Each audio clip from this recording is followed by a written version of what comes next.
अस्सलाम वालेकुम, मैं हूँ रिजवान अशरफ। DGISI की एक्सटेंशन के हवाले से पिछले तकरीबन कोई 6 महीने साल से बात हो रही थी और अब ये बहुत बड़ी डेवलपमेंट, बहुत बड़ी खबर सामने आई है DGISI की एक्सटेंशन के हवाले से। ज़राए से ये खबर पहुंची है और इसके ऊपर एक दो सहाफ़ियों ने भी दावा किया जो पाकिस्तान के बड़े सहाफ़ी हैं और इस्टेब्लिशमेंट के बड़े करीब जाने जाते हैं, इस्टेब्लिशमेंट के साथ उनके बड़े अच्छे ताल्लुकात हैं। उन्होंने भी इस चीज़ का दावा किया, उन्होंने भी क्लेम किया और उन्होंने भी इस चीज़ को कन्फर्म किया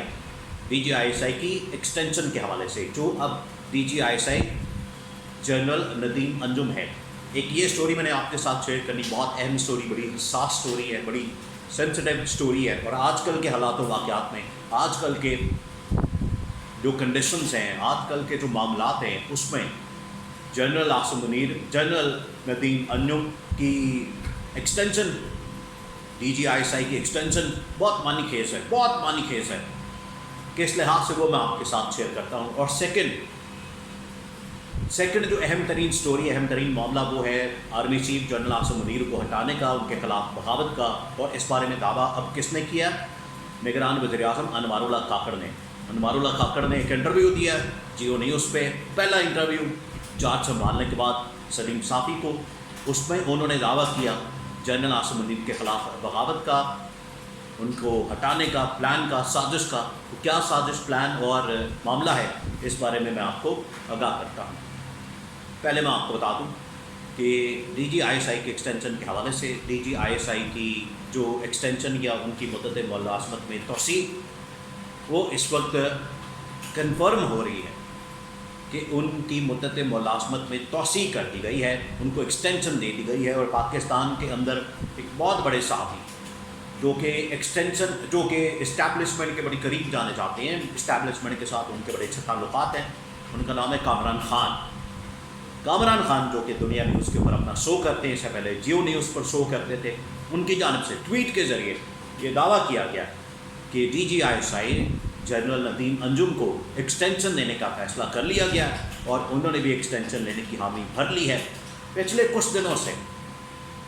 तकरीबन कोई हफ़्ता 2 हफ़्ते हो गए हैं, तब से एक बाकायदा कैंपेन चलाई जा रही थी कि DGISI को चेंज किया जा रहा है और एक नए DGISI को लाया जा रहा है। और वो कौन से DGISI लाए जा रहे हैं? जनरल शाहिद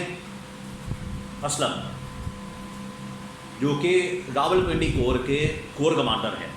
जनरल शाहिद इम्तियाज़, शाहिद असलम नहीं, शाहिद इम्तियाज़। शाहिद इम्तियाज़ को, जो कि इस वक्त रावलपिंडी कोर के कमांडर हैं, बड़े अहम तरीन कोर कमांडर है। जो रावलपिंडी की कोर है, बहुत अहम तरीन कोर है, क्योंकि उसी के नीचे 111 ब्रिगेड आता है। और इस कोर का जो एरिया है, पाकिस्तान में जितनी कोर मौजूद है उसमें सबसे ज़्यादा एरिया ये रावलपिंडी कोर के पास है और उनके पास 111 ब्रिगेड की कमांड भी होती है। तो बड़ी अहम तरीन कोर है। और ये शाहिद इम्तियाज़ को जनरल आसिम मुनीर ने खुद यहाँ पर अपना लगाया था। OTS से है, OTS से मतलब कि ट्रेनिंग स्कूल से, और यहाँ पर इनको लगाया गया और इनके बारे में ये अफवाह फैलाई गई और इसके बारे में अब ये खबरें चलाई गई सोशल मीडिया के ऊपर, ट्विटर के ऊपर, बड़ा ट्रेंडिंग में चला कि जनरल शाहिद इम्तियाज़ को DGISI लगाया जा रहा है। लेकिन इसके बारे में अभी कंफर्मेशन नहीं हुई थी और अब एक बहुत बड़े सहाफ़ी कामरान ख़ान की जानिब से ये दावा किया गया, उनकी जानिब से ट्वीट की गई कि मौजूदा DGISI जनरल नदीम अंजुम को एक्सटेंशन देने का फ़ैसला हो गया। और आजकल के हालात और वाक़यात में देखिए, इस हवाले से 2-3 कुछ पॉलिटिकल चीज़ें भी हैं, पॉलिटिकल इस हवाले से सियासत भी हो रही है। एक तो ये कि मुल्क के अंदर इलेक्शन इंतखाबात आने वाले हैं, जो इकोनॉमिक रिवाइवल है उसके हवाले से बड़ी बातचीत हो रही है। और ये DGISI को कौन लगवाना चाहता है, कौन तोसी देना चाहता है और कौन नया लाना चाहता था। नून लीग के बारे में कहा जा रहा है कि नून लीग मौजूदा DGISI के साथ कंफर्टेबल नहीं है और उनको तब्दील करना चाहते थे, उनको ट्रांसफ़र करना चाहते थे। और मुद्दत मुलाज़मत के हवाले से आपको बताएं कि ये पाकिस्तान में 2 अहम तरीन पोस्टें होती हैं, एक आर्मी चीफ की और एक DGISI की, जिसके ऊपर हमेशा लेदे होती है, हमेशा बार्गेन होती है, उसके ऊपर बड़ा गौर फ़िक्र किया जाता है, सोच विचार की जाती है। इमरान खान के दौर में जिस वक्त DGISI चेंज हो रहे थे, जनरल फैज़ हमीद और جنرل ندیم انجم نے آنا تھا اس وقت بھی ایک مسئلہ بن گیا تھا، اور کہا یہ جاتا ہے کہ وہ اصل بون آف کنٹینشن بنی تھی جنرل باجوہ اور عمران خان کے درمیان، اس کی وجہ سے پھر اختلافات زیادہ ہو گئے، راستے بالکل جدا ہو گئے، تو یہ سچویشن بن گئی، پھر عمران خان کی حکومت کی خاتمے کے اوپر یہ انجام ہوا۔ اب D G I S I جو کہ جنرل ندیم انجم ہے وہ نون لیگ کے ساتھ شاید کمفرٹیبل نہیں، لیکن پیپلز پارٹی کے ساتھ وہ کمفرٹیبل ہیں، اور پیپلز پارٹی کو ان سے کوئی اتنا زیادہ مسئلہ نہیں ہے، تو D G I S I کی ایکسٹینشن، ان کی توسیع بڑا اہم ترین معاملہ، اور آج کل کے حالات و واقعات سے متعلق اور صدر سے جو ملاقات ہوئی ہے ابھی 3-4 دن پہلے D G I S I اور آرمی چیف کی، اس میں یہ معاملہ اس لحاظ سے اہمیت کا حامل ہے کہ صدر نے جو دستخط کرنے ہیں بل کے اوپر، وہ 2 بل ہیں، ایک تو آفیشل سیکرٹ ایکٹ کا، جو کہ یہ سائفر والا معاملہ، یہ آفیشل سیکرٹ ایکٹ کے تحت ساری کارروائی ہو رہی ہے، معاملہ ہو رہا ہے، اور دوسرا ہے آرمی ایکٹ کا۔ آرمی ایکٹ کے اندر جو ایکسٹینشن، توسیع، مدت ملازمت ان کی بڑھانا، ریٹائرمنٹ، یہ سارے معاملہ، اس میں یہ والا معاملہ بھی آتا ہے، تو اس وجہ سے یہ جو ملاقات ہے یہ بہت اہم ترین ملاقات تھی بہت سے حوالوں سے، جہاں پر پاکستان میں الیکشن کے معاملات، پاکستان میں موجودہ سیاسی معاملات، معاشی حالات، ساتھ میں یہ والا جو معاملہ جو کہ ایکسٹینشن کے حوالے سے ہے، اس پر بھی ڈسکشن ہوئی ہے، اور اب یہ خبر سامنے آئی ہے کہ D G I S I کو ایکسٹینشن دینے کا فیصلہ کر لیا ہے، اور جنرل ندیم انجم نے بھی اس حوالے سے حامی بھر لی ہے، تو یہ ایک اہم ترین خبر تھی جو میں نے آپ کے ساتھ شیئر کی۔ سیکنڈ،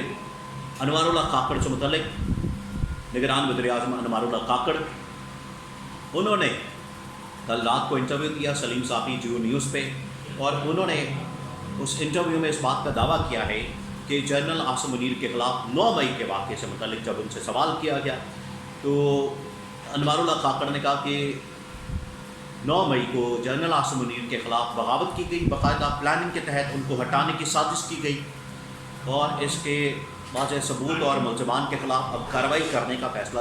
ہو چکا ہے، اور کارروائی ہر حال میں ہونی ہے، کیونکہ کسی بھی آرمی چیف کے خلاف فوج کے اندر بغاوت یہ بہت خطرناک اور خوفناک ہے، اور اس کو برداشت نہیں کیا جا سکتا۔ اور انہوں نے دوبارہ سے پھر اشارہ دیا، سگنل دیا پی ٹی آئی کی جانب، پی ٹی آئی کے چیئرمین عمران خان کی جانب، کہ ان کی جانب سے یہ سازش اور کو کرنے کی پلاننگ کی گئی، سازش کی گئی، اور آرمی چیف کو ہٹانے کے حوالے سے یہ سارا منصوبہ تیار کیا گیا۔ تو اس حوالے سے انہوں نے 2 ٹوک انداز میں پھر یہ بات سامنے رکھی ہے، اس سے پہلے شہباز شریف یہ بات کر چکے ہیں، انہوں نے بھی ایک انٹرویو میں اس چیز کا انکشاف کیا تھا کہ army chief general Asim Munir کو ہٹانے کے لیے ان کے خلاف کو کرنے کے لیے سازش کی گئی 9 مئی کو، اور اب انوار اللہ کاکڑ نے بھی یہ دعویٰ کیا ہے کہ یہ سازش کی گئی تھی آرمی چیف کو ہٹانے کے لیے، اندر سے بغاوت اور کو کرنے کی، لیکن اس کو کچل دیا کیا۔ اب یہ دعویٰ انوار اللہ کاکڑ نگران وزیر اعظم کی جانب سے سامنے آیا ہے۔